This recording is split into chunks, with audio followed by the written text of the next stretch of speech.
नमस्कार। आमे समस्ते जानती न्याय मिलिबा केते जरूरी, किंतु केवल न्याय मिलिले हेबो नाही, बरং समस्तंकु यह स्पष्ट भावरे दिसिबा भी दरकार जे न्याय मिलुछि। आसंतु आज एही गभीर सिद्धांतटिकु टिके भल भावरे बुझिबा। एई जो कथाटी कुहागला एहा ही आमर आजिर आलोचनार मूलधुआ। एहार माने बहुत सीधा। निष्पत्ति एमिति हेबा दरकार जेमिति काहारी मनरे टिके भी संदेह न आसु। अच्छा, तेबे प्राकृतिक न्यायर गोटिए मौलिक नियम होछि एहा। एहार सीधासळख अर्थ हैला केही भी निज मामलारे निजे विचारपति होई परिबे नाही। आ सबुठु बड़ कथा कोन जानंती, प्रकृतरे पक्षपात हैला कि नाही तार प्रमाण दरकार नाही। खाली टिके संदेह बा आशंका, बस सेतिकी ही यथेष्ट गोटे निष्पत्ति को भूल साब्यस्त करिबा पाई। तेबे आसंतु आजिर आलोचनारे आमे निरपेक्षतार एई तीनोटी मुख्य स्तंभ विषयरे जानिबा। प्रथमे व्यक्तिगत, तापरे आर्थिक आउ शेषरे विषय वस्तुगत पक्षपात। तेबे आसंतु आरंभ करिबा आमर प्रथम स्तंभरू, आउ सेटा हैला व्यक्तिगत पक्षपात। एटा सेतेबेले हुए जेतेबेले कोनोसी संपर्क जेमिति कि बंधुता हेउ, परिवारर कथा हेउ किंबा शत्रुता विचार उपरे प्रभाव पकेबार संभावना थाए। एहाको जदि आहुरी सरल भावरे देखिबा, तेबे जीए निष्पत्ति नेउछंती तांकर जदि मामलार कोनोसी पक्ष सहित किछि व्यक्तिगत संपर्क रहिछि, सेतेबेले ही स्वार्थर संघर्ष बा कॉन्फ्लिक्ट ऑफ इंटरेस्ट देखा दिए। किंतु वास्तवरे एहा केमिति काम करे? आसंतु एक बहुत गुरुत्वपूर्ण मामला को देखि एहाको बुझिबा। गोटिए केस थिला। भाबंतु तो जणे व्यक्ति भारतीय वन सेवा पई आवेदन करिछंती, आउ से निजे ही सेही सिलेक्शन बोर्डर सदस्य अछंती, जो बोर्ड तांकर प्रतिद्वंदी मानंकु बाछिबो। एठी देखंतु सीधा सड़क तांक व्यक्तिगत स्वार्थ आउ तांकर दायित्व भितरे केमिति टक्कर हेउछि। आउ कोर्टंकर राय एटी बहुत बड़ कथा कहिला। कोर्ट कहिले आमको प्रमाण करिवार कोनोसी दरकार नाही जे सतरे पक्षपात होइथिला कि नाही। खाली पक्षपात होइबार एक जुक्तियुक्त आशंका बा रिजनेबल एप्रिहेंशन, बस सेतिकी ही पूरा चयन प्रक्रिया को भूल साब्यस्त करिबा पई यथेष्ट। हो, तेबे एबे आसंतु आमर द्वितीय स्तंभको। एइटा हेला आर्थिक पक्षपात।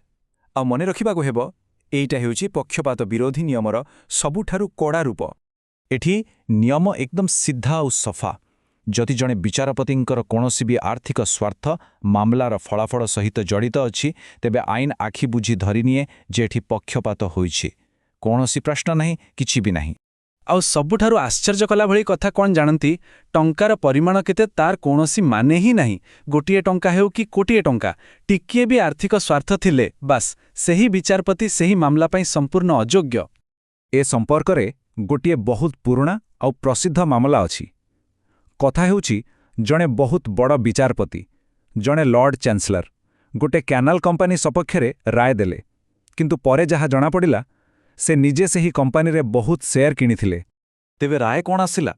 कोर्ट कहिले देखंतु विचारपति सतरे सेही टंका पई प्रभावित हेले कि नाही सेटा प्रश्न नहे। प्रकृत कथा हैला साधारण लोकंकर न्याय व्यवस्था उपरे जो भरोसा अछि सेटाको बजाय रखिबा, आ सेथि पई ही से निष्पत्ति को रद्द कर दिया गला।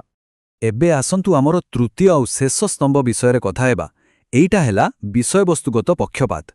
एमिति परिस्थिति को कल्पना करंतु जेउठी विचारपति जनक मामलार विषयवस्तु सहित एते पाखापाखी भावे जड़ित जे से निरपेक्ष रहिबा कष्टकर।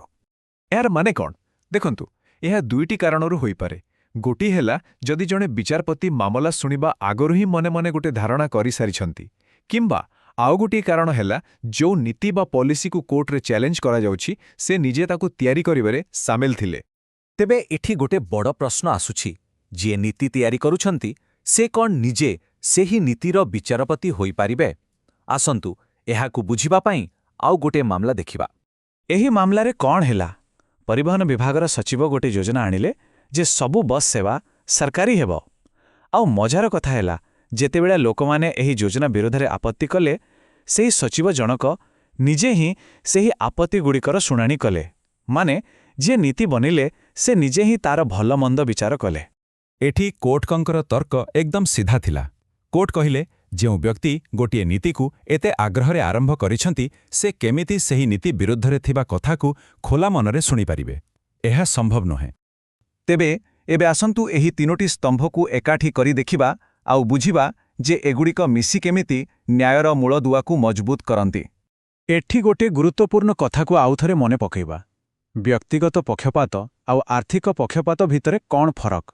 ଦେଖନ୍ତୁ, ବ୍ୟକ୍ତିଗତ ପକ୍ଷପାତ କ୍ଷେତ୍ରରେ କେବଳ ପକ୍ଷପାତର ଏକ ଆଶଙ୍କା ହିଁ ଯଥେଷ୍ଟ, କିନ୍ତୁ ଯେତେବେଳେ କଥା ଆର୍ଥିକ ସ୍ୱାର୍ଥର ଆସେ ସେଠି ଆଶଙ୍କାର କୌଣସି ସ୍ଥାନ ନାହିଁ। ଟିକିଏ ବି ଆର୍ଥିକ ସମ୍ପର୍କ ଥିଲେ ତାହା ସିଧାସଳଖ ଅଯୋଗ୍ୟ। ଏହି ସାରଣୀରେ ଆମେ ଯାହା ସବୁ ଆଲୋଚନା କଲେ ତାର ଏକ ସଂକ୍ଷିପ୍ତ ସାରାଂଶ ଦେଖିହେବ। 3 ପ୍ରକାରର ପକ୍ଷପାତ: ବ୍ୟକ୍ତିଗତ, ଆର୍ଥିକ ଆଉ ବିଷୟବସ୍ତୁଗତ। ଏଗୁଡ଼ିକ କେଉଁଠୁ ଆସେ ଆଉ ପ୍ରତ୍ୟେକ ପାଇଁ ଆଇନର ମାନଦଣ୍ଡ କ'ଣ ରହିଛି ତାହା ଏଠାରେ ସ୍ପଷ୍ଟ ହୋଇଯାଉଛି। ତେବେ ଶେଷରେ ଏସବୁର ମୂଳ କଥା କ'ଣ? ଏଇ ଯେଉଁ ସ୍ତମ୍ଭଗୁଡ଼ିକ ବିଷୟରେ ଆମେ କଥା ହେଲେ ସେଗୁଡ଼ିକ କାହିଁକି ଏତେ ଜରୁରୀ? କାରଣ ଏଗୁଡ଼ିକ କେବଳ ଗୋଟିଏ ମାମଲାରେ ଥିବା ଲୋକଙ୍କୁ ସୁରକ୍ଷା ଦିଅନ୍ତି ନାହିଁ, ନା, ଏଗୁଡ଼ିକ ପୁରା ନ୍ୟାୟ ବ୍ୟବସ୍ଥା ଉପରେ ସାଧାରଣ ଲୋକଙ୍କର ଯେଉଁ ବିଶ୍ୱାସ ଅଛି ସେହି ବିଶ୍ୱାସକୁ ହିଁ ସୁରକ୍ଷା ଦିଅନ୍ତି। ତେବେ ଶେଷରେ ଗୋଟିଏ ପ୍ରଶ୍ନ ଛାଡ଼ିଯାଉଛି। ଯଦି ନିରପେକ୍ଷତାର ଏତେ କଠୋର ମାନଦଣ୍ଡ ଆମ ବିଚାରପତିମାନଙ୍କ ପାଇଁ ଜରୁରୀ, ତେବେ ଭାବି ଦେଖନ୍ତୁ ଆମ ସମାଜର ଆଉ କେଉଁ କେଉଁ କ୍ଷେତ୍ରରେ ଏହି ସିଦ୍ଧାନ୍ତଟି ସେତିକି ହିଁ ଗୁରୁତ୍ୱପୂର୍ଣ୍ଣ ହେବା ଉଚିତ।